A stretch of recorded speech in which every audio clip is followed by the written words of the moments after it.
అందరికీ నమస్తే. గరం గరం వార్తలకు స్వాగతం. ఎట్లున్నారు అందరూ? అంత మంచే కదా. ఎప్పట్లెక్కనే చాలా వార్తలు ఉన్నాయి చూసేందుకు. చూద్దాం, కానీ ముందుగాల హెడ్లైన్స్ చూసేద్దాం పారి. 14 ఏళ్ల నుంచి వేసుకుంటలేడు కాళ్ళకు చెప్పులు, పిలిపించుకొని మోడీ సారిచ్చిండు అభిమానికి బూట్లు. తెలంగాణలో రాజకీయ సునామీ, సర్కారును కూలగొట్టాలన్న మాట మీద నడుస్తున్నాయి పెద్ద లడాయి. ఒక్కటైండ్రు 3 అడుగుల పిల్లగాడు, చుట్టాలందరి నడుమ లగ్గమైంది జోర్దారు. దోమలు సంపుడంటే ఇష్టమట ఈ చెల్లెకు, పరేషాన్ అవుతున్నారు ఈమె కోరికకు. అప్పుడప్పుడు కొందరు లీడర్లు, ఆఫీసర్లు వాళ్లకు వంగరాకనో లేకపోతే బలుపుతోనో వాళ్ళ ఎమ్మటుండే కార్యకర్తలు, అటెండర్లతోని చెప్పులు తెప్పించుకుంటారు, బూట్లు తొడిగించుకుంటారు. కానీ ఒక దేశానికి ప్రధానమంత్రి తన అభిమానిని ఇంటికి పిలిచి కొత్త బూట్లు తెప్పించి తొడుక్కోమని ఇచ్చిండంటే నమ్ముతారా? ఏహే, అట్లెవరు చేస్తారు, ఎందుకు చేస్తారు అనుకుంటున్నారా? అయితే ఈ స్టోరీ చూడుండ్రి.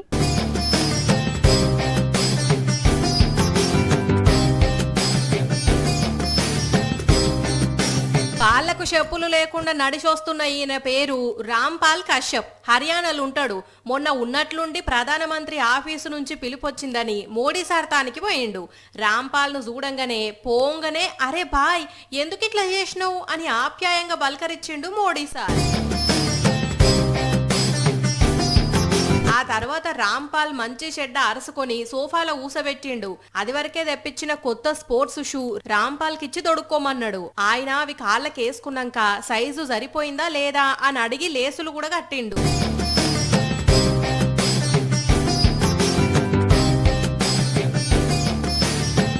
ఒక దేశానికి ప్రధానమంత్రి అయ్యుండి ఇట్లా బూట్లు తెప్పించుడేంది, అసలు ఈ రాంపాల్ ఎవరు అని మీ లెక్కనే చాలా మందికి డౌట్ వచ్చింది.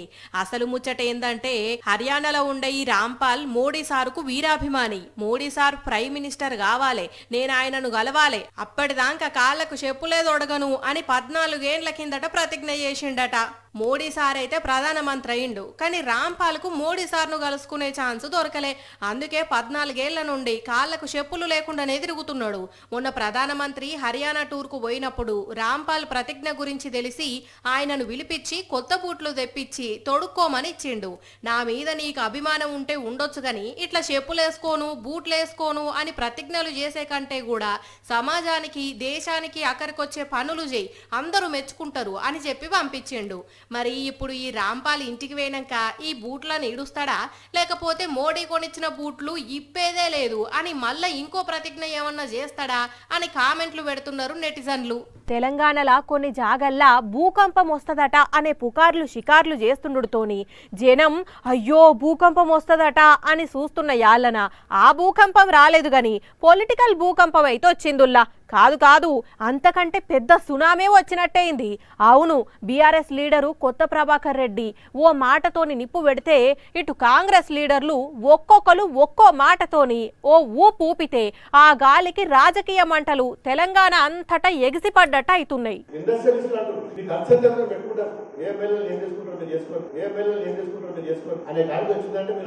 కొత్త ప్రభాకర్ రెడ్డి అన్న ఈ ఒక్క మాటతోని 2 జేబుల్లో చేతులు పెట్టుకొని సైలెంట్ గా వెళ్ళిపోకుండా జేబుల్లున్న చేతులనే బయటికి తీసి బరాబర్ ఖండాలుగా ఖండించిండ్రు కాంగ్రెస్ లీడర్లు.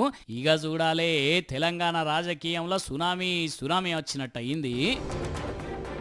మరిగా ఎవరెవరేమన్నారో వరుస పెట్టి చూద్దాం. మొదలు మంత్రి పొంగులేటి సారు, ఎన్ని కోట్లు ఖర్చైనా ఎమ్మెల్యేలని సంతలో పశువుల్లాగా మీరు కొని కాంగ్రెస్ పార్టీని ప్రజల ఎన్నుకున్న ఇందిరమ్మ ప్రభుత్వాన్ని కూలగొట్టండి అని కేసీఆర్ గారు సూచనల మేరకే ఈ కొత్త ప్రభాకర్ రెడ్డి గారు నిన్న మాట్లాడారు. నెక్స్ట్ మంత్రి పొన్నం ప్రభాకర్ సారు, ఇండస్ట్రియలిస్ట్ దగ్గర పైసలు తెచ్చుకొని మా ప్రభుత్వాన్ని కూలవడానికి ఏదో చేస్తామనేటువంటి కుట్ర చేస్తే ఇక్కడ ఓడు ఊరికే చేతులు దాపుకొని అటుగానే రా నాయన రా అని చెప్పడానికి లేవు. ఇప్పుడు ప్రభుత్వ విప్పు ఆది శ్రీనివాస్ సారు, ఈ కుట్రల పైన విచారణ జరిపి వాళ్ళపై చర్య తీసుకొని చెప్పి ముఖ్యమంత్రిని కోరే ప్రయత్నం చేస్తాం. ఇట్లా అందరు కలిసి మా కాంగ్రెస్ సర్కార్ను కూలగొట్టేదందుకు కేసీఆర్ కుట్రలు చేస్తుండు అని పట్టిండ్రు. ఇక ఇదే పంచాయతీ మీద మళ్ళా మాట్లాడిండు కొత్త ప్రభాకర్ రెడ్డి సారు. కేసీఆర్ గారే స్వయంగా ఇప్పుడు 5 ఏళ్ళు వాళ్ళు ఉంటేనే మళ్ళీ మన 15 ఏళ్ళు మళ్ళీ మనం ఉంటాము, ఇప్పుడు డిస్టర్బ్ చేయొద్దని చెప్పి ఆయన చెప్పిండు. ఇప్పుడు అదే నేను పాటిస్తున్నాను, కానీ తప్పులు ఏం చేస్తున్నా గది నేను చెప్తున్నా, తప్పేముందని 5 ఏండ్లు కాంగ్రెస్ వాళ్ళు ఉంటేనే మళ్ళా 15 ఏండ్లు మనం ఉంటాం, వాళ్ళని ఏమనొద్దు అని మా కేసీఆర్ సారే చెప్పిండు. అట్లాంటప్పుడు మేమెందుకు పడగొట్టాలని చూస్తాము? అదంతా తప్పు, పబ్లిక్ అనుకున్న మాట అని చెప్పిన గంతే అనబట్టిండు. అయినా కూడా కాంగ్రెస్ లీడర్లు అయితే తగ్గేదేలే అంటున్నారు. మరి ఇక రేపు ఈ పంచాయతీ ఏడుదాకా పోతుందో ఏమో గాని జనం గెలిపించిన ఎమ్మెల్యేలను కొనుడేంది, అమ్ముడేంది, ఆ మాటలేందో ఆ పనులేందో, ఇది రాజకీయమా లేకుంటే కూరగాయల అంగడా అని రకరకాలుగా మాట్లాడుకుంటున్నారు పబ్లిక్ ఈ ముచ్చట మీద. పుర్రకో బుద్ధి జిహ్వకో రుచి అని ఉత్తగానే ఏం అనలేదు. నిజమేనుల్లా ఒక్కొక్కరి టేస్ట్ ఒక్కో తరీకు ఉంటుంది. మీకు నచ్చింది నాకు నచ్చదు, నాకు నచ్చింది ఇంకొకరికి నచ్చదు. సరే, ఏది ఎవరికి నచ్చినా నచ్చకపోయినా ఎవరిది వాళ్ళకైతే నచ్చుతుంది కదా, దాన్నే హాబీ అంటారు. ఇటువంటి హాబీలు ఒక్కొక్కరికి ఒక్కోటి ఖచ్చితంగా ఉంటాయి. కొందరు టీవీ చూసుడు హాబీ, కొందరికి పాటలు పాడుడు అంటే హాబీ, ఇంకొందరికి వంటలు చేసుడు అంటే ఇష్టం. అయితే గీడో షెల్లకు ఏం చేసుడంటే ఇష్టమో తెలిస్తే నోరెల్ల పెడతారు. ఇగో ఈ షెల్లను చూస్తున్నారు కదా, ఈ షెల్లె హాబీ చూస్తే ముందు నోరెల్ల పెడతారు, వెంటనే మళ్ళా తెరిచిన నోరును మూసుకుంటారు. ఎందుకంటే ఆ నోట్లో దోమలు గిట్లా చూస్తాయని. అదేంది అంటారా? ఈ షెల్లె హాబీ దోమలు చంపుడట. అవునుల్లా, ఏడ దోమ కనపడితే దాన్ని చంపుతుందట. మరి చంపిన దోమను ఉట్టిగానే వదిలిపెట్టది. దాన్ని తెచ్చి ఇగో ఇట్లా అట్ల మీద అతకబెట్టి దానికి జన్మనామం లెక్కన మరణనామం పేరు పెట్టి దాన్ని సచ్చిన తేదీని కింద రాస్తున్నది. చూసిన రానుల్లా సంపిన దోమలకు సిగ్మా బోయ్, రమేష్, సురేష్, పూజ, టింకు, సూర్ అని బోలెడు పేర్లు పెట్టింది. ఈమె పేరు ఆకాంక్ష రావత్. మరి సోషల్ మీడియాలో వైరల్ అయిదామనే చేస్తుందో ఏమో గాని ఈమె చేసిన పనిని చూసి ఇదేం పనుల్లా ఛీ అని కొందరు అంటుంటే, వెరైటీ హాబీ, సంథింగ్ డిఫరెంట్ అని ఇంకొందరు అంటున్నారు. మరి ఈ షెల్లే ఇట్లా దోమలను చంపి ఆన్నే అతకబెడతావు గాని ఆ సచ్చిన దోమల ఆత్మలు ప్రేతాత్మలుగా మారి నీ మీద పగ తీసుకునే తందుకు గిట్లా బయలెల్ల గిట్లా పైలం అని కొందరు ఫన్నీగా కామెంట్లు పెడుతున్నారు. ఏదన్నా తప్పు చేసి దోస్తుగాడో లేకపోతే ఎవరన్నా సుట్టపోడో జైలుకు పోతే ములాఖత్ అయ్యి కలిసినోళ్ళు ఎవ్వలైనా ఏం చేస్తుంటారు? ఏం భయపడకురా బాయ్, బెయిల్ కోసం ట్రై చేస్తున్నాం, అచ్చుడుతోనే బయటకు వస్తావను, లేకపోతే ఇంకేమన్నా మాటలు చెప్పో ధైర్యం చెప్తుంటారు. కానీ అదే శర్లపల్లి జైల్లో దోస్తుగాడిని కలిసేతందుకు పోయిన ఇంకో సోపతిగాడు ఏం చేసిండో చూస్తే వీళ్ళేం మనుషులరా బాయ్ అంటారు. ఈ అవ్వా, జైలు పోలీస్ స్టేషన్లు అంటే అత్తగారిల్లు అనుకుంటుండ్రో కొందరు ఏమో గాని, పోలీసులున్నా పట్టించుకోకుండా జైలు పోలీస్ స్టేషన్లనే రీల్స్ చేస్తున్నారు ఆకతాయి పోరలు. ఆ నడమ ఓ కేసుల బండ్లగూడ పోలీస్ స్టేషన్లకు పోయిన ఓ గైనను కలిసేతందుకు పోయిన ఆయన దోస్తులు రీల్స్ చేసిండ్రు కదా, ఆటంక వాళ్ళు అరెస్ట్ అయినరో అనుకో. అయితే ఇప్పుడు మళ్ళా చెంచల్గూడ జైల్లో అట్లనే రీల్స్ చేసిండ్రు. భయం లేని కోడు బజార్ల గుడ్డు పెట్టింది అన్నట్టు భయం లేని ఈ పోరలు జైల్లోనే ములాఖాత్ అయి రీల్స్ చేసిండ్రు. పాత బస్తీ పిల్లగాడు అహ్మద్ జబ్రీ అనేటాయన ఈ నెల 11వ తారీఖు నాడు ఏదో దొంగతనం కేసులో అరెస్ట్ అయి చెంచల్గూడ జైల్లో ఉన్నాడట. ఈయనను కలిసేటందుకు ములాఖాతులో పోయిన దోస్తులు ఇట్లా వీడియోలు తీసి రీల్స్ చేసి ఆ జబ్రీ ఇన్స్టాగ్రామ్ అకౌంట్లోనే పోస్ట్ చేసిండ్రట. ఇక ఇది వైరల్ అవుడుతోని జైలు అంటే మంచి టూరిస్ట్ ప్లేస్ అయినట్టున్నది కొందరికి. అయినా వీళ్ళు ఇట్లా చేస్తుంటే పోలీసులు ఏం చేస్తున్నట్టు అని కొందరు కామెంట్లు పెడుతుంటే, పోలీసులేమో ములాఖాతుల చాలా మంది వస్తారు, అప్పుడు వీళ్ళు సెల్ ఫోన్ దాచిపెట్టుకొని రావచ్చు అని అంటున్నారట. ఏదేమైనా సీసీ కెమెరాలు ఉండే అనుల్లా రానోళ్ళు ఎవరన్నా లోపలికి వచ్చి చెయ్యరాంది ఏదన్నా చేస్తే ఎట్లుంటది చెప్పుండ్రి. జాగ్రత్తగా ఉండాలి కదా పోలీసులు. కొన్ని సినిమాలల్లో కొందరు డైరెక్టర్లు ఫైటింగ్ సీన్లల్లో చూపెడతారు.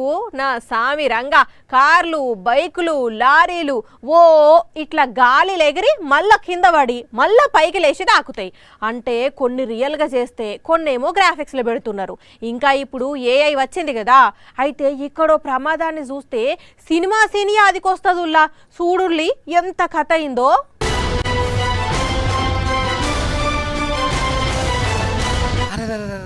అబ్బర కొడుక, పల్టీల మీద పల్టీలు కొట్టింది పో.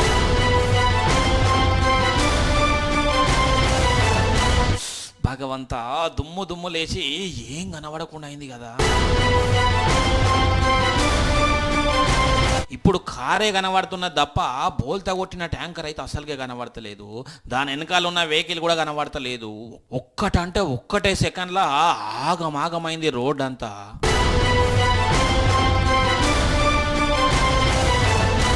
అదృష్టం మంచిగుండి ట్యాంకర్లున్న ఇద్దరు దెబ్బలతోనే బయట పడ్డారు, కానీ కోలుకోవడానికి చాలా రోజులు పడుతుందట.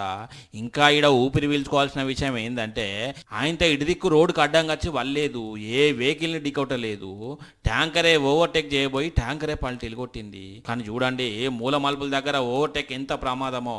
ఒక్క 5-6 సెకండ్ లాగి ఈ మూల మలుపు తిరిగినాక ఓవర్టేక్ చేసుకుంటే ఏం పోవు, ఏదో ముంచుకపోతున్నట్టు బుయ్యినొచ్చి సడన్ గా దింపితే ఇంత కథ. చూడండి పబ్లిక్ ఎంతలో పోవాలనో అంతలోనే పోవాలి, ఎట్లా పోవాలనో అట్లనే పోవాలి, అంతే తప్ప ర్యాష్ డ్రైవింగ్ చేస్తే ఈ కథ అవుతుంది. మామూలుగా ఒకరి చెంప చెల్లు మనిపియాలనంటే 1 సెకండ్ పడుతుంది, లేకుంటే 2 సెకండ్లు పడుతుంది. ఆయంత ఒక్క చెంప దెబ్బకు అటు దిక్కోళ్ళు రియాక్ట్ అయితే ఇంకో చెంప దెబ్బ తినుడు కష్టం. కొట్టేటోళ్ళు బలంగాల్లోళ్ళు అయితే ఒక 10 సెకండ్లల్లా ఇంకో చెంప దెబ్బ కొడతారు కదా. కానీ ఇక్కడ ఒకరు ఎన్ని సెకండ్లల్లా ఎన్ని చెంప దెబ్బలు కొట్టినరో చూస్తే అమ్మ బాబోయ్ అంటారు పక్కా.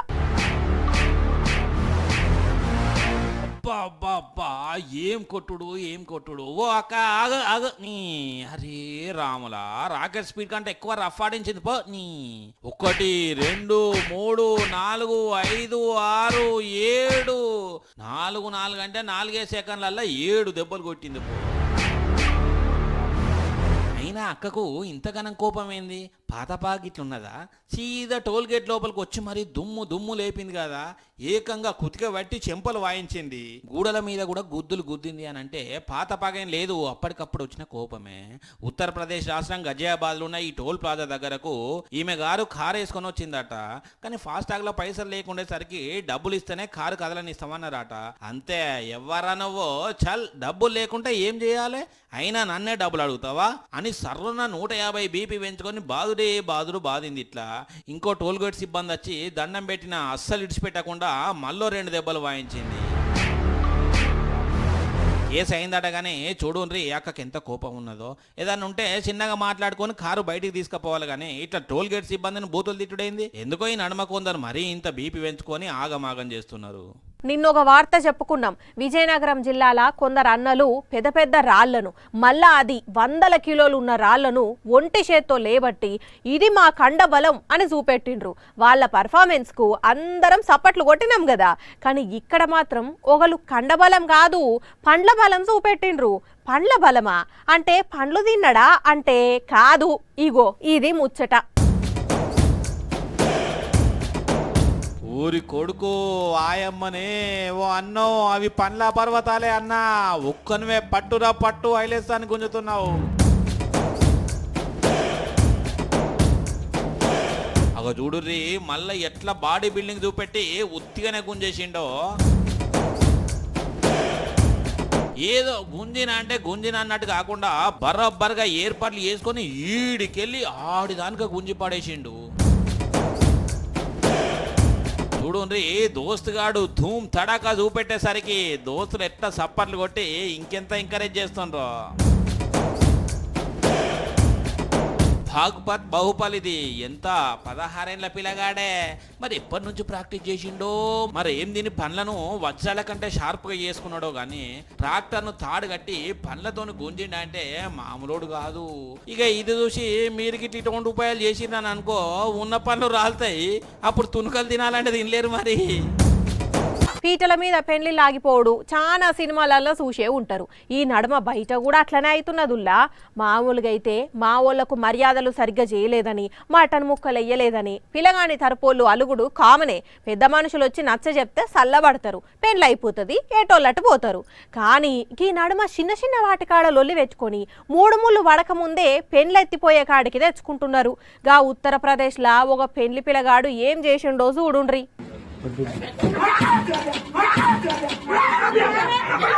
నయా పైసాకి పనికిరానోడు కూడా కట్నం కాడికి వచ్చేటాలకు నవాబు లెక్క పోసు కొడతాడు. ఇగో ఇక్కడ ఒక పెండ్లి అవుతున్నది.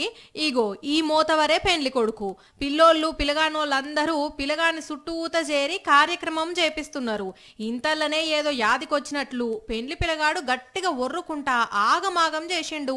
ఇస్తామన్నే కట్నం పైసలు ఏవి, ఇప్పుడు ఆ పైసలు ఇస్తేనే నేను పెండ్లి చేసుకుంటా, లేకుంటా లేదు అని ఆగో ఎట్లా లొల్లి చేస్తున్నాడో చూడుర్రి.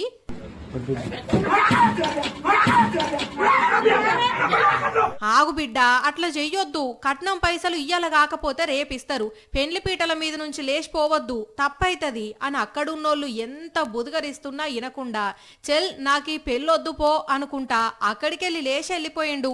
ఉత్తరప్రదేశ్ రాష్ట్రం బరేలీ జిల్లాల జరిగింది ఈ ముచ్చట. ఇదంతా చూసి పిల్ల తరపోళ్ళు షాక్ అయిండ్లు. ఓరిని ముఖం అంగడి బోను, వీడే మనిషిరా నాయన, కట్నం కోసం ఇప్పుడే ఇంతగనం పీక తింటున్నావంటే ఇక పెండ్లైనాక ఆ బుజ్జిని ఎంత గోస ఉచ్చుకుంటాడో అని పెండ్లు ఎత్తిపోయిందే మంచిదైంది తీ అనుకున్నారు ఆ పెండ్లికి వచ్చిన పిల్ల తరపు చుట్టాలు. అరే, ఒక దిక్కు ఆడపిల్లలే దొరుకుతలేరు, మగ పోరగాండ్లకు పెండ్లీలు కాక ముదిరిపోతున్నారు అని మగపిల్లల తల్లిదండ్రులు మస్తు బాధపడుతున్నారు. పిల్లగానికి కట్నం ఎంతిస్తారు అనే కాన్నుంచి మీరేం ఇయ్యకున్నా ఏం లేదు, పిల్లనిస్తే చాలు అనే కాడికి వచ్చింది ఇప్పుడు ముచ్చట. అయినా కట్నం కోసం పట్టుబట్టే వీణసొంటి బద్మాష్ గాళ్ళు ఇంకా ఉన్నారు అంటున్నారు ఈ వీడియో చూసినోళ్ళు.